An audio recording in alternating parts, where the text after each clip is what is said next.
بسم اللہ الرحمن الرحیم۔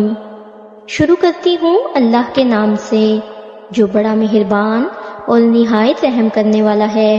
روایت ہے کہ ایک شخص تھا، وہ جب کوئی گناہ کرتا تو اسے ایک رجسٹر میں لکھ لیتا۔ ایک دن اس نے گناہ کیا اور اپنا گناہ لکھنے کے لیے اس نے وہ رجسٹر کھولا تو اس میں کوئی گناہ لکھا ہوا ہی نہیں تھا، کیونکہ ایسے لوگوں کے بارے میں اللہ تعالیٰ فرماتا ہے کہ یہی وہ لوگ ہیں جن کے گناہ اللہ تعالیٰ نیکیوں میں بدل دیتا ہے، یعنی شرک کی جگہ ایمان اور زناکاری کی جگہ معافی اور نافرمانی کی جگہ فرما برداری اور پاک بازی لکھ دیتا ہے۔ رسول اللہ صلی اللہ علیہ وآلہ وسلم نے فرمایا، جس شخص نے کوئی غلطی کی یا کوئی گناہ کیا پھر اس پر شرمندہ ہوا تو یہ شرمندگی اس کے گناہ کا کفارہ ہے۔ انسان خطا کا پتلا ہے کیونکہ وہ انسان ہے، اور غلطی تو ہر انسان سے ہو جاتی ہے، اور اپنی غلطی تسلیم کرنا دراصل خود کو انسان ماننا ہے، کیونکہ وہ صرف شیطان ہے جس نے آج تک اپنی غلطی تسلیم نہیں کی۔ اس لیے سب سے بڑی غلطی اپنی غلطیوں سے بے خبر رہنا ہے۔ لوگ عجیب ہوتے ہیں، غلطی کرنے پر معافی نہیں مانگتے بلکہ رابطہ توڑ لیتے ہیں۔ دنیا میں رہتے ہوئے تقریباً روزانہ ہی انسان سے غلطی ہو جاتی ہے۔ ہمارے معاشرے میں بہت سے ایسے لوگ ہیں جو بااثر ہونے کے ناطے اپنی غلطیوں کو اہمیت نہیں دیتے، دوسروں کو نقصان پہنچاتے ہیں۔ ان کے نزدیک کسی دوسرے کی کوئی حیثیت نہیں ہوتی۔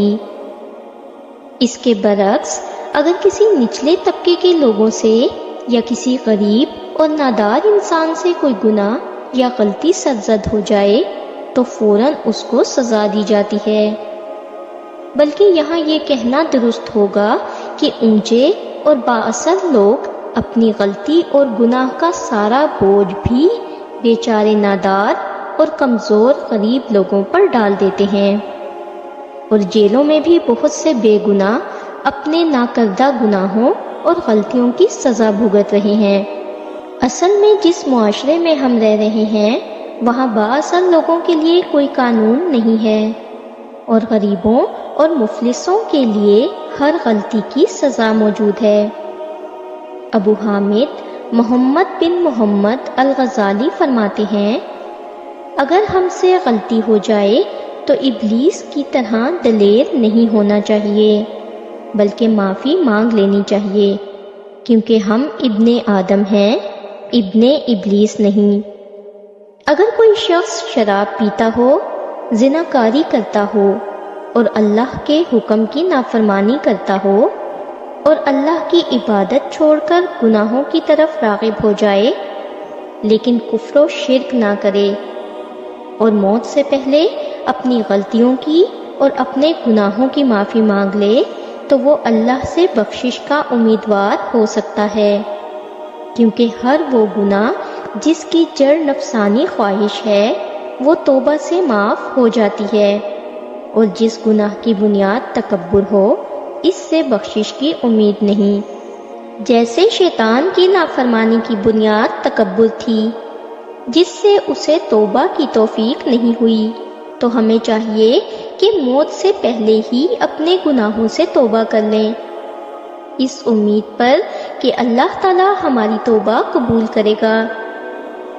اللہ تعالیٰ قرآن پاک میں ارشاد فرماتا ہے، ترجمہ: اللہ وہ ذات ہے جو اپنے بندوں کی توبہ قبول کرتا ہے اور برائیاں معاف فرما دیتا ہے۔ حضور صلی اللہ علیہ وآلہ وسلم نے فرمایا، گناہ سے توبہ کرنے والا ایسا ہے جیسے اس نے کوئی گناہ کیا ہی نہیں۔ لیکن اگر انسان غلطی کرے اور اس پر اسے کوئی شرمندگی نہ ہو تو وہ غلطی سب سے بڑی غلطی ہوتی ہے، جس کے غلط ہونے کا انسان کو احساس بھی نہ ہو۔ اگر آپ کسی میں کوئی غلطی دیکھیں تو اسے اس سے روکنے کی کوشش کریں، کیونکہ غلطی نکالنا تو بہت آسان ہوتا ہے، لیکن کسی غلط کو ٹھیک کرنا نئی تعمیر سے زیادہ مشکل کام ہے۔ کسی کی اصلاح کرنے کے لیے بھی دانائی اور حکمت کی ضرورت ہوتی ہے۔ کسی کی چھوٹی سی غلطی کو بڑھا چڑھا کر بیان نہ کریں اور نہ کسی کی دل آزاری کریں، کیونکہ کبھی کبھی آپ کی زبان سے انجانے میں ادا کیے گئے الفاظ سامنے والے پر صدیوں کا بوجھ چھوڑ جاتے ہیں۔ خدا نے نماز میں بھی سجدے سہو رکھا ہے، اور لوگ ایک غلطی بھی معاف نہیں کرتے۔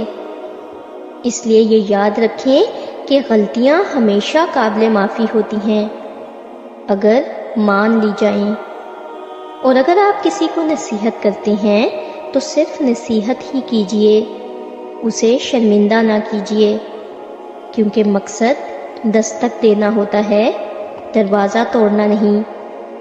اگر آپ کو میری کاوش پسند آئی ہے تو کمنٹ کر کے میری حوصلہ افزائی ضرور کیا کریں، اور ویڈیو کو زیادہ سے زیادہ لائک اور شیئر ضرور کر دیا کریں۔ شکریہ۔